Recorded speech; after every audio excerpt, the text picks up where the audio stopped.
गुरुदेव, मेरा एक प्रश्न था कि मुझे संस्कृत भाषा का तनिक भी ज्ञान नहीं है, तो क्या मुझे धार्मिक ज्ञान हो सकता है? देखिए, संस्कृत भाषा अपने आप में एक अनूठी, एक प्यारी, एक मैं कहूँ कि वास्तविक, एक मैं कहूँ कि वैज्ञानिक, और मैं कहूँ कि हमारी जो संस्कृति है उसके जो प्रारंभिक जितने भी धर्म ग्रंथ थे उनके अंदर जिस भाषा का प्रयोग किया गया वो संस्कृत भाषा है। हम इसे देव भाषा भी कहते हैं।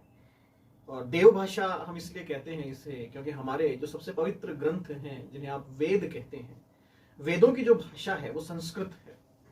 तो कहीं ना कहीं संस्कृत भाषा जिसको हम कहें कि अद्वितीय भाषा है, दैविक भाषा है, धार्मिक भाषा है। हमारे सभी धर्म ग्रंथ, मैं सभी जब मैं सभी कहूंगा तो उसका अर्थ आप समझिएगा मैं वेदों की बात कर रहा हूं। सभी में तो बहुत सारे आते हैं जिसमें कि कुछ क्षेत्रीय भाषाओं में भी लिखे हुए हैं, तो मैं उन सब की बात नहीं कर रहा, मैं केवल वेदों की बात करता हूं। वेदों की जो भाषा थी वो संस्कृत चुनी गई थी। अब आते हैं आपके प्रश्न पर कि आपको संस्कृत भाषा का ज्ञान नहीं है तो अब क्या किया जाए। देखिएगा, समय सबसे बलशाली जो होता है वो समय होता है। एक समय ऐसा था जब केवल और केवल धर्म ग्रंथ संस्कृत में ही लिखे जाते थे और उन्हें पढ़ने का एक ही माध्यम होता था कि आपको संस्कृत भाषा का ज्ञान आवश्यक है। बिना संस्कृत भाषा के ज्ञान के आप इन धर्म ग्रंथों का अध्ययन नहीं कर सकते हैं। और ये प्रायोगिक था, ये प्रैक्टिकल था कि जो भाषा मुझे नहीं आती है तो मैं उस भाषा के पुस्तकों का, ग्रंथों का अध्ययन भी नहीं कर सकता हूं। तो उस जमाने में, उस समय पर यह कहा जाता था जब केवल और केवल संस्कृत भाषा का ही आधिपत्य था कि संस्कृत भाषा जिसे नहीं आती है वो कहीं ना कहीं धर्म का ज्ञान नहीं कर सकता है। समय बदलता गया। आजकल आप जो तकनीक देख रहे हैं वहां पूरा का पूरा सिस्टम ही चेंज हो गया। आज मुझे मान लीजिए फ्रेंच नहीं आती है, मैं फोन पर जाऊंगा, फ्रेंच में जो लिखा हुआ है उसे कॉपी पेस्ट करूंगा, उसका हिंदी में अर्थ निकलकर बाहर आ जाएगा। तकनीक ने इतना काम किया, प्रौद्योगिकी ने जो काम किया, उसके बाद क्या हुआ, जो भी मेरे संस्कृत के ग्रंथ थे अब वो हिंदी में भी उपलब्ध हैं, अंग्रेजी में भी उपलब्ध हैं, सारी भाषाओं में वो ग्रंथ उपलब्ध हैं। तो आप अब उन भाषाओं का प्रयोग करके उन ग्रंथों के मर्म को पढ़ सकते हैं, उस मर्म को जान सकते हैं। मेरा ये मानना है, देखिए, दो अवस्थाएं हैं। एक अवस्था आप समझिए कि एक व्यक्ति है जिसे सारे ग्रंथ कंठस्थ हैं, सारे ग्रंथ कंठस्थ हैं। दूसरा व्यक्ति है जिसे ग्रंथ कंठस्थ नहीं है लेकिन ग्रंथों का मर्म वो जानता है।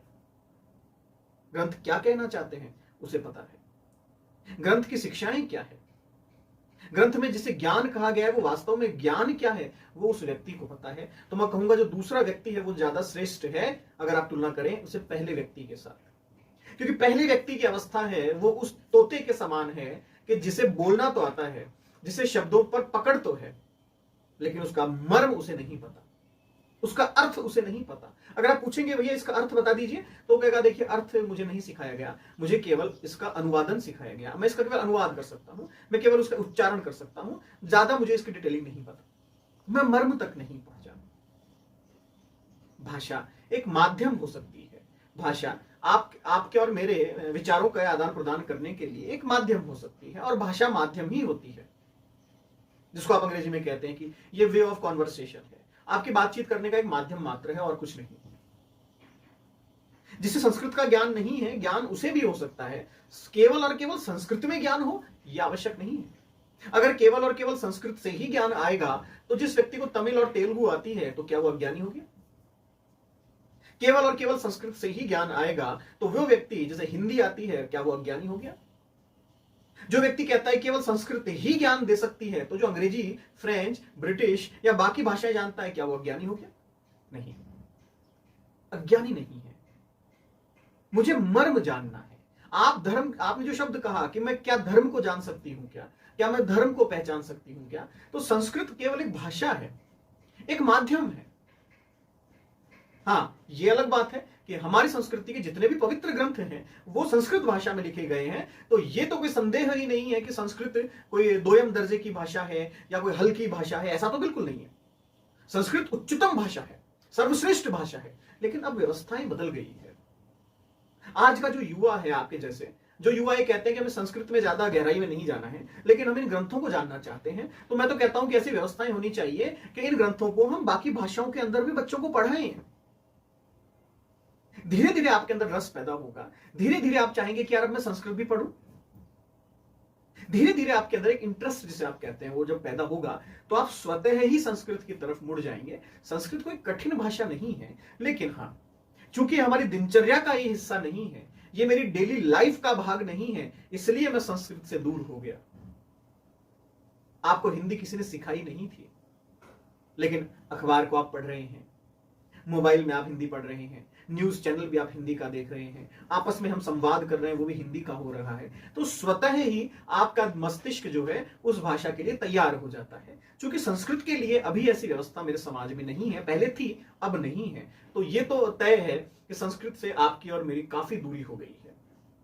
लेकिन केवल संस्कृत का बहाना बनाकर आप ये मत कहिए कि मैं ग्रंथों का अध्ययन कैसे करूं, क्या मुझे धर्म का ज्ञान हो सकता है, क्या इन ग्रंथों में लिखा हुआ सार मैं समझ सकती हूं या समझ सकता हूं। ऐसा बिल्कुल नहीं है। बिना भाषा के भी आप इसका अर्थ निकाल सकते हैं।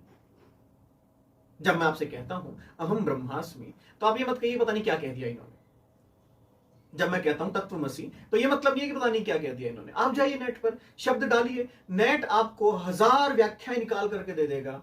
नेट से समझ में नहीं आती है तो किसी एक गुरु के पास जाइए, शिक्षक के पास जाइए, उनसे पूछिए। और अगर ये दोनों ही आपके लिए नाकाफी हो या आपको लगे दोनों ही सक्षम नहीं है मेरे लिए, तो आप अपने स्वयं से पूछिए, आत्मज्ञान कीजिए। मैं हमेशा कहता हूं धर्म मार्ग या ईश्वर मार्ग की केवल और केवल एक ही भाषा है। वो संस्कृत भी नहीं है, वो तमिल भी नहीं है, वो तेलुगु भी नहीं है, वो कन्नड़ भी नहीं है, वो हिंदी भी नहीं है, वो अंग्रेजी भी नहीं है, वो कोई भाषा नहीं है।